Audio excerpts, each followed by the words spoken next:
இந்த ப்ராப்ளம்ல ரெண்டு இன்டிஜர் கொடுத்திருக்காங்க, base a index b. you have to find the last digit of a power b. a power b கண்டுபிடிச்சு அதோட last digit கண்டுபிடிக்கணும். நமக்கு ரெண்டு வேல்யூமே ஸ்ட்ரிங்கா கொடுத்திருக்காங்க. சோ a பெரிய நம்பரா இருக்கலாம், b யும் பெரிய நம்பரா இருக்கலாம். சோ a வந்து 4569 இருக்கலாம், b வந்து 5965 இருக்கலாம். சோ பவர் கண்டுபிடிச்சு பவரோட லாஸ்ட் டிஜிட் கண்டுபிடிக்கணும். சோ அப்படி பவர் கண்டுபிடிக்கும் போது நம்ம இந்த வேல்யூல நம்ம லாஸ்ட் டிஜிட்டை மட்டும் கன்சிடர் பண்ணிட்டா போதும், ரைட்? மத்த நம்பரை கன்சிடர் பண்ண தேவையில்ல. சோ லாஸ்ட் டிஜிட் கன்சிடர் பண்ணிட்டு 9 பவர் 5965 இதை கண்டுபிடிச்சா போதும். ஏன்னா 9 into 9 into 9 எது வந்தாலும் 9 into 9 தான் பண்ண போறோம். சோ லாஸ்ட் டிஜிட் மட்டும் நம்ம கன்சிடர் பண்ணிட்டா போதும், மீதியை கண்டுக்காம விட்டுடலாம். சோ நம்ம லாஜிக்ல நம்ம ஃபர்ஸ்ட் பண்ண வேண்டியது last digits of find the last digit of a, correct? So அடுத்து என்னன்னா இவ்வளவு பெரிய நம்பரால நம்ம எப்படி பவர் பண்றது? இது எவ்வளவு பெரிய நம்பரா வேணா இருக்கலாம், இதானே ஸ்ட்ரிங். சோ எப்படி பவர் பண்றதுன்னா யூசுவலா பவர்ஸ் வந்து ரிப்பீட் ஆகும்.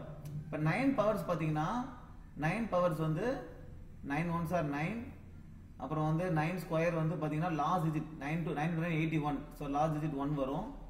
சோ 9 போக தேவையில்ல, 9 ஸ்கொயர் கண்டுபிடிக்கிறது கொஞ்சம் டஃப், அதனால நம்ம 3 ஸ்கொயருக்கு போயிடலாம். ஸோ எந்த நம்பர் எடுத்துக்கிட்டாலுமே அதோடைய பவர்ஸ் வந்து ரிப்பீட் ஆகும். 3 power 1 is 3, 3 squares are 9, 9 into 3 இல்ல 9லயே கூட பண்ணலாம். 9 3s are 27, last digit 7.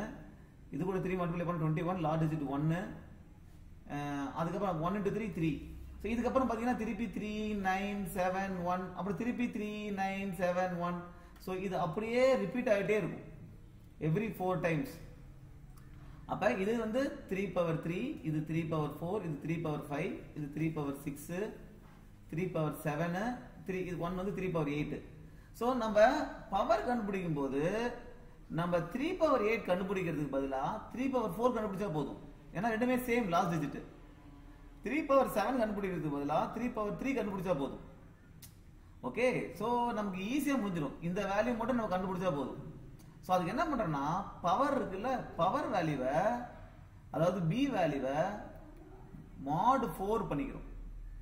So second step வந்து b வேல்யூ mod 4, அதுதான் mod. mod 4 பண்ணோம்னா நமக்கு 1 2 3 4 இதுல ஒரு வேல்யூ வந்துரும். ஓகே, mod 4 பண்ண வேல்யூ என்ன வரும்? 0 1 2 3 இந்த நாலு வேல்யூ ஒரு வேல்யூ தான் வரும், ரைட்?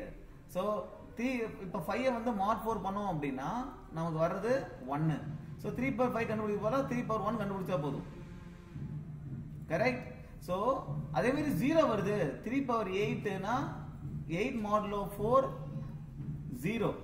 அப்ப 0வா இருக்கு அப்படின்னா நம்ம 3 power 4 கண்டுபிடிச்சா போதும், ரைட்? சோ mod பண்ணிட்டு அதுக்கப்புறம் நம்ம பண்ண வேண்டியது இந்த லாஸ்ட் டிஜிட் இருக்குல்ல LD ன்னு வெச்சுப்போம்.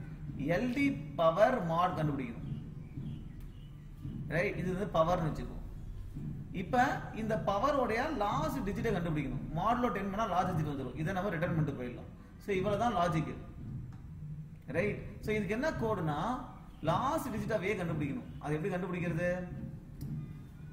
அந்த a ஸ்ட்ரிங்ல லாஸ்ட் கேரக்டருக்கு போறோம். லாஸ்ட் கேரக்டருக்கு போய் அதுல இருந்து 0 மைனஸ் பண்றோம். 0 மைனஸ் பண்ணோம் அப்படின்னா நமக்கு லாஸ்ட் டிஜிட் வந்துரும்.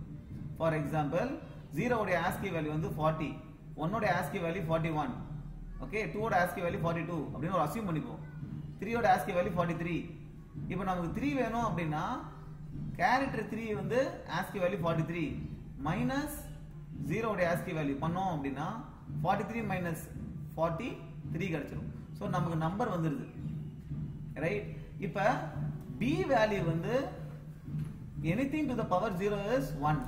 சோ b வேல்யூ வந்து அந்த b உடைய லெந்த் 1 இருக்கு, ஃபர்ஸ்ட் கேரக்டர் வந்து 0வா இருக்குன்னா the power 0 ன்னு அர்த்தம். அதனால நம்ம இங்க 1 ரிட்டர்ன் பண்ணிரோம்.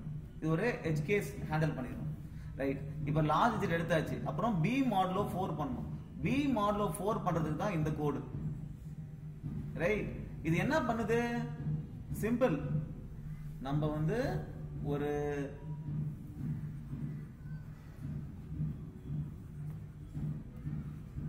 ஒரு பவர் நம்ம டிவைட் பண்ணும்போது b வேல்யூ ஒரு பெரிய நம்பரா இருக்கலாம், ரைட்? இப்போ ஃபார் எக்ஸாம்பிள் 5 9 4 5 இருக்கலாம், ரைட்? இது மாடுலோ 4 நமக்கு வேணும். சோ இது ஒரு ஸ்ட்ரிங்கா இருக்கு. இதுல இருந்து மாடுலோ 4 எப்படி எடுக்கிறது அப்படின்னா ஃபர்ஸ்ட் இந்த கேரக்டர் எடுத்துக்கணும். இதை டிவைட் பண்ணும்போது 5 1s are 4 1s are 4, reminder வந்து 1.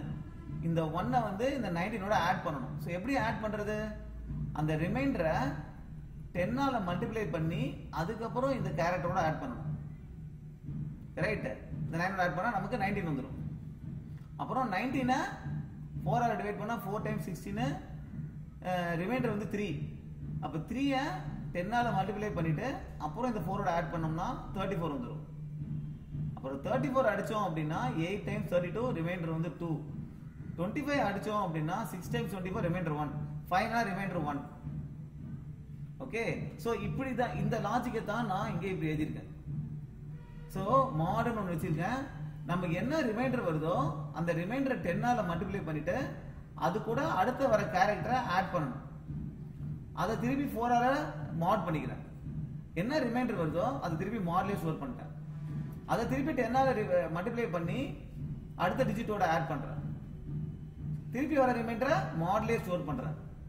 திருப்பி 10 ஆல மல்டிப்ளை பண்ணி அடுத்த டிஜிட்டோட ஆட் பண்றேன். ரிமைண்டர் ஃபைனலா ரிமைண்டர் வந்து வந்துரும் இங்க. சோ இங்க பண்ற லாஜிக்கை தான் இந்த மாதிரி லூப்ல பண்ணிருக்கேன். இந்த மாட் வந்து என்ன பண்றேன், அது 0வா இருந்துச்சு அப்படின்னா நம்ம 4னு கணக்கு எடுத்துக்கணும்னு சொன்னேன். அதை மட்டும் மாத்திடுறேன். இப்போ நம்ம அடுத்து என்ன பண்ணோம், மாட் கண்டுபிடிச்சாச்சா? அடுத்தது லாஸ்ட் டிஜிட் பவர் மாட். லாஸ்ட் டிஜிட் பவர் மாட் கண்டுபிடிக்கிறோம். அது பவர்ல ஸ்டோர் பண்ணிட்டோம். அதுக்கு அடுத்தது %10 போட்டா நமக்கு லாஸ்ட் டிஜிட் கிடைக்கும். அதை ரிட்டர்ன் பண்ணிடுறோம்.